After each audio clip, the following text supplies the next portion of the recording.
I have some links on the bottom of the description. Go ahead and take a look at them. You might be interested in them. Now go ahead and have a seat, and I'll start off today's story. Hey there, Outlaw. Today's story is written by a fellow YouTuber. His name is Tetra, and I got his channel link on the bottom of the description. Make sure to check it out. Do you remember having a friend who was nearly inseparable to you? Did you talk the same things, share things, joke around, and finish each other's sentences? And you just wonder at times if you're gonna be the bestest friends till the end. Oliver and Joshua were the best friends since they met in kindergarten. They were the kind of friends you would hear about in books or in films. The kind of friends that would stop what he was doing and rush to the other one in need. The kind of friends that if Oliver didn't have money to pay the ice cream man, Joshua would buy a double-sided popsicle, only to split it for each of them to have a delicious sweet treat on those hot summer days. They were the friends of friends that many dreamed to have. Then in their 5th grade year, the two boys became more adventurous, taking to exploring the wooded area that nestled behind Oliver's house. Though in reality they couldn't go far, as Oliver's mother forbid them from going too far out there where she couldn't see them. Oliver's father even went an extra mile to tell them of a large beast that roamed the woods looking for lost prey. But it just added more fuel to the creative fire that burned within the boys. They readied themselves for their journey into the deep woods, arming themselves with any sticks and stones they could find in order to defeat the beast. In their travels to hunt for this dangerous beast, they came upon a clearing not too far from their path. It was here that the two of them came up with an idea to set up a small base. They even gathered some of the junk from their home, and along with some things they wished to keep hidden from their family, like Oliver's pet frog. They worked without rest in setting up their marvelous base of theirs. With it finished, they agreed this base would serve as their rendezvous every day, rain or shine. Standing outside their masterpiece, Joshua came up with the idea for a knock that only the two of them will know. That it wasn't the most creative of knocks. They agreed that on each day, if one was already here waiting, the one outside would knock a number corresponding to the day. 1 knock for Monday, 2 knocks for Tuesdays, 3 knocks for Wednesday, and so on. They practiced the knocks on their metal sheet door that had come from an old fence from Joshua's house. Joshua's taps were much faster than Oliver's, but they showed besides the number they could point out each other. For surely if someone knew their knocks and tried to get access to their base, their speed would inform each boy of the imposter among them. The boys have fun each and every day at their base. Every now and then Oliver's mother will come walking in to see them rush into their base, barring the door from her entering. She will shock out the boys, not wanting her to interfere with their fantasy. Then there were times when the boys' father came upon their base one day looking all over the nicks and knacks they had hidden away. The boys will watch their fathers as they hid in the bush thinking of them as terrible trolls that want their treasures. They will formulate a plan to drive them off, which resulted in them walking at them with sticks and throwing mud balls at them. The fathers will hoot and holler at their sons' attacks, running back to their wives who laugh at their defeat. A job well done in the boys' eyes of defending their home away from home. They agree that no matter the threat, they will always be there to stop it together. Surely the two of them were going to be friends for a lifetime. Then it happened. One cloudy morning, after a little shower had left the ground muddy, Oliver had been on the phone with Joshua, who informed him that he will be at the base after shopping with his parents. Oliver headed off after the phone call to their base, looking over the fresh-made mud and making sure nothing had been blown off their base. With everything looking fine, he hurried inside before the next small shower. Inside, he found a spot he and Joshua would need to man as it allowed some of the rainwater to come dripping in. He saw him on a wall edge, grabbing one of the many comic books they had hoarded inside, allowing the time to pass with the actions and adventures of his favorite comic book hero, Spark Neo. As the stories of Spark Neo fighting monsters and saving towns played out in his mind, Oliver hadn't noticed that the time had suddenly jumped from 9 that morning to 1 in the afternoon. He put down the comic he had just finished to stretch out the stiffness in his arms. His eyes darting over the toys and trading cards that littered the inside. He scuttled over, skimming through the cards, though he kept the rarer cards at home, remembering the time he had beat Joshua 5 games in a row. As Oliver sat there with memories playing on loop, a knock came from the door. Excited, Oliver jumped up, rushing to the door, but froze. For you see, it was just a knock. Just one knock. However, that couldn't be Oliver though. Today's Saturday, so it should be 6 knocks. Then the knock returned. Even if Joshua had forgotten the number, he sometimes messed up his day, especially if he overslept. That speed wasn't the same as Joshua. Joshua had a rapid tap, like a woodpecker. Hence the tap of one of Joshua's punches being called the woodpecker drill. This knock was softer, and in a way, sadder, if you could call a knock sad. "Oliver," said a voice from the other side of the door. Oliver knew this voice, for it was his mother's. Why was she here? Why did she sound frightened and sad? "Oliver, sweetie, it's Mom. Can you come outside? It's important." Curious, Oliver opened the door, only to see his mother bending down to greet her son. His father standing behind her with his hands in his jeans. "Oliver, sweetie," his mother said. "It's about..." His mother looked away from him, tears almost forming in her eyes. "What is it, Mom?" Oliver asked. "Where's Joshua?" "Oh, Oliver." His mother couldn't even bear it any longer. She reached out to her son, wrapping her arms around him with tears. Oliver himself was nearly on the verge of tears, but without any reason why. He looked up to his father's face carrying a sadness, but holding on to the sternness he had always shown. He reached out of his big hands, rested it on Oliver's shoulder. "Come now, Oliver," he spoke. "There's something we need to discuss." A year passed since that day, a day Oliver will never forget. He can't remember how many times he cried upon hearing that news. He would return back to his base in the woods only to sit inside waiting for Joshua's knock. But he knew like his parents, like Joshua's parents, and everyone else, that he wouldn't be coming. A freak accident, they said it was. Oliver didn't care about all of that, really. What he really cared for, or it shall be said, who he cared for, wasn't here anymore. They were gone. Taken. He couldn't stand not having his friend by his side.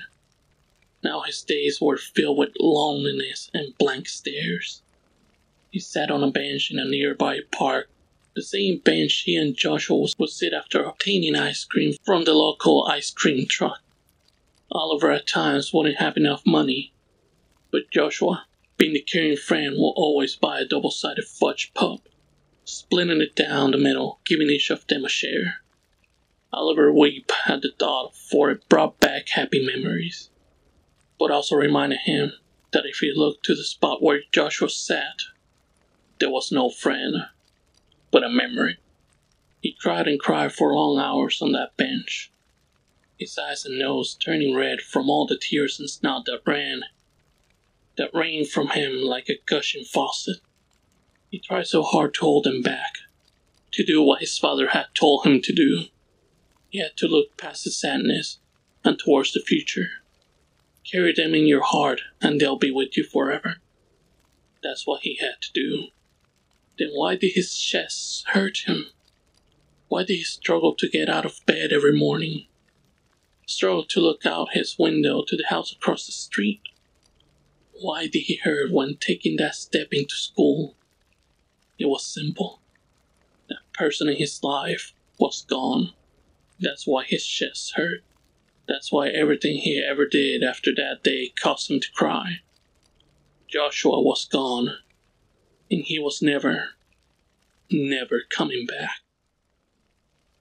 Oliver snapped from his saddened daze at the sound of that tap. Rubbing the tears away, Oliver looked forward, pausing at the sight he saw.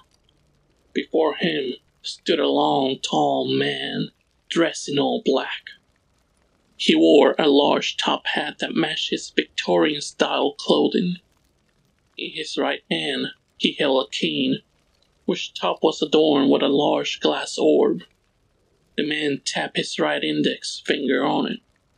Oliver looked up towards the man's face, but thanks to his hat, he couldn't see his eyes.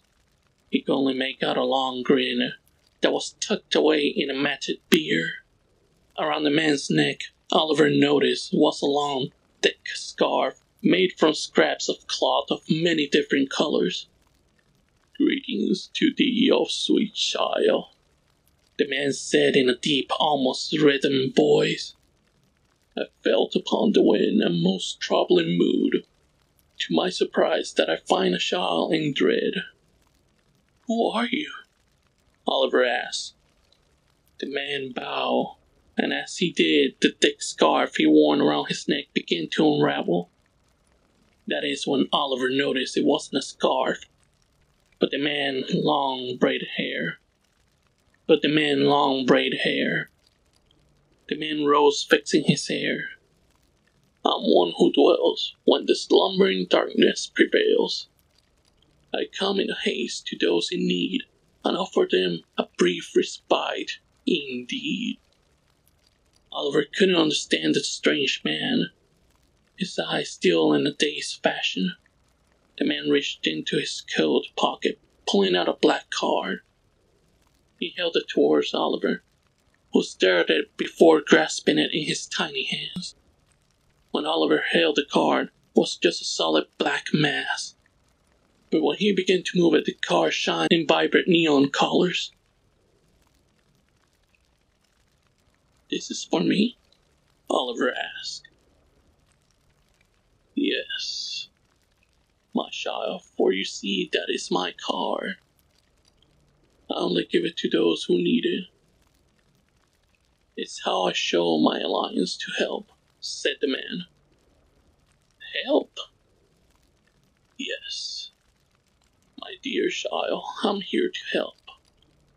Now tell me what afflicts you. I can see in your eyes something that makes you cry." Oliver looked down to his feet. "I miss my friend." His dried eyes began to water again.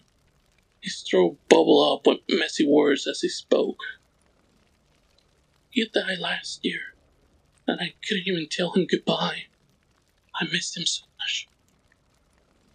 The man leaned forward with shocked Oliver. He could see the man's wicked grin even better now. The man held up a long, pointy finger and pointed it at Oliver's chest. "Ah, yes, a friend is very dear. That is why they are always here." Oliver saw that the man was pointing at his heart. Oliver remembered his parents telling him that before.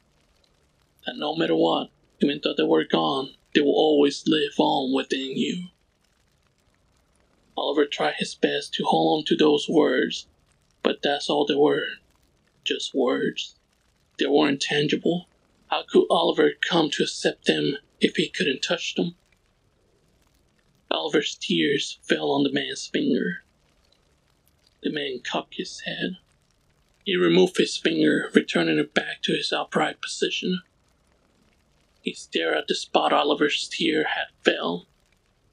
Oh, sweet child, do not weep, for like I said, I'm here to help.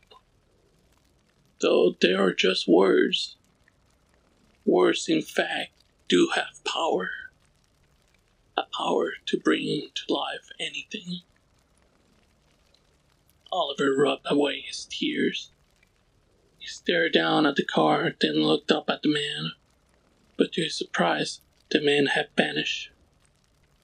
Oliver jumped from the bench, searching all around for the man.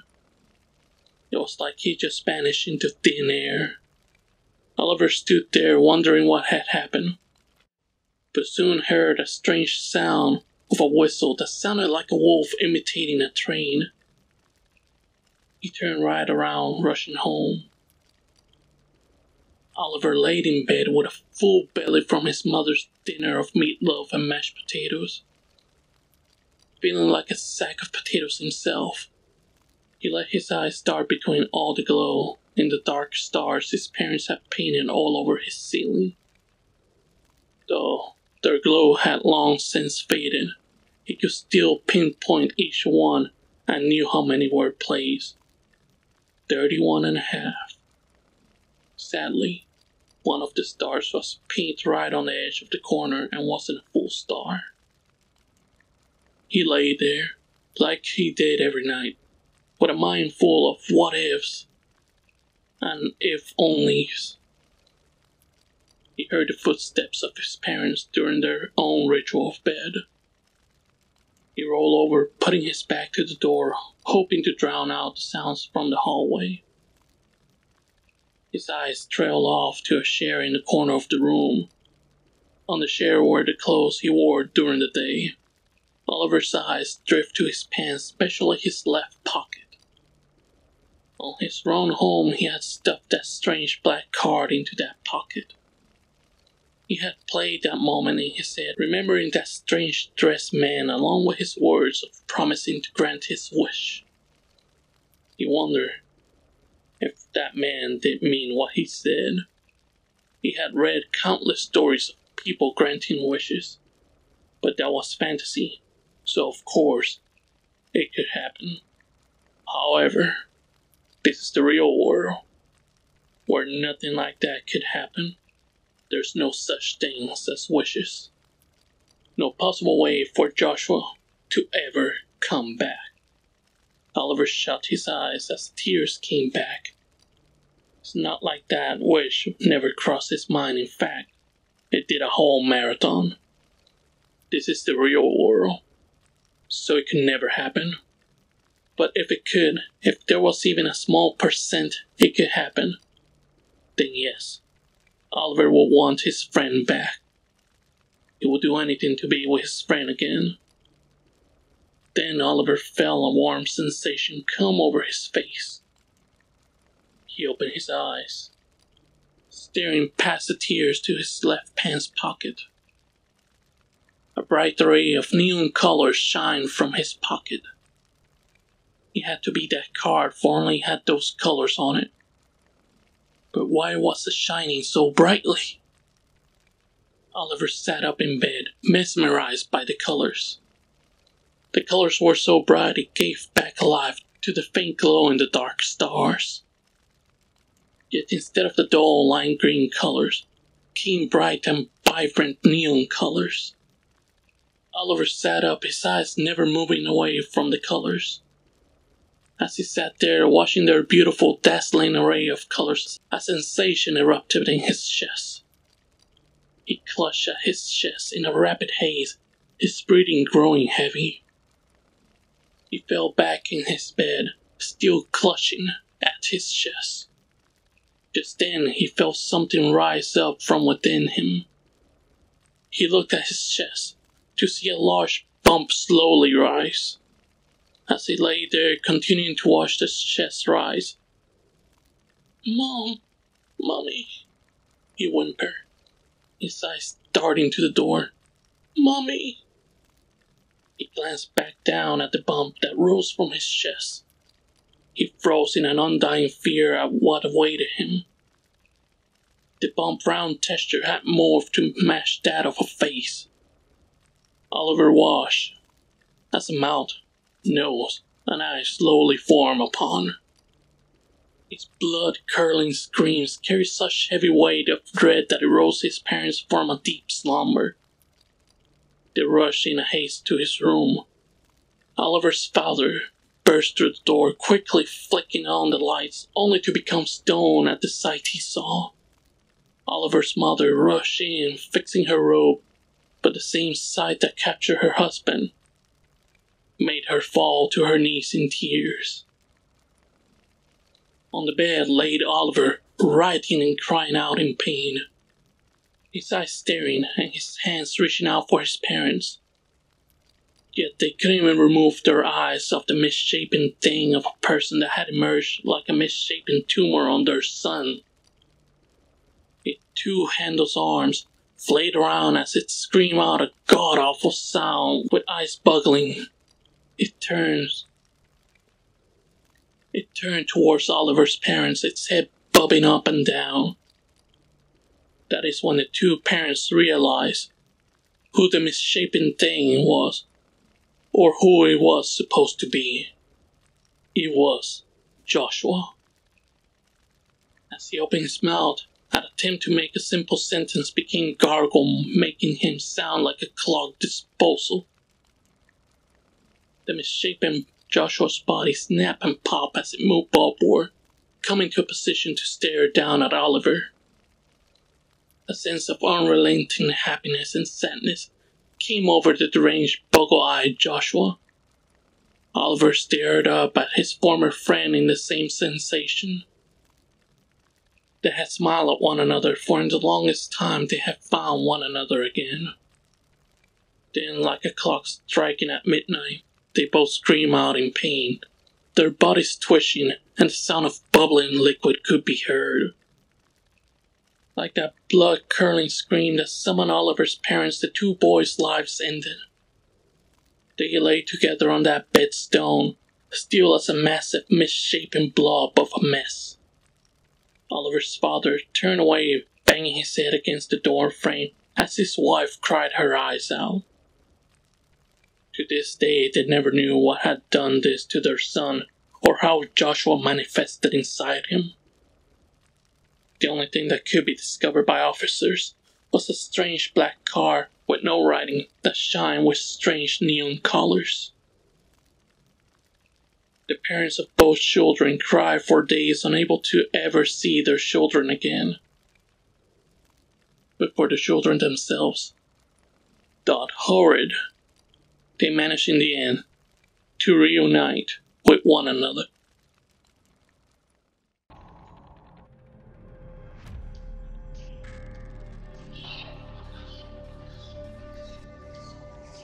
And that's today's story, Outlaw. Be safe out there. And like always, I see y'all on the wayside.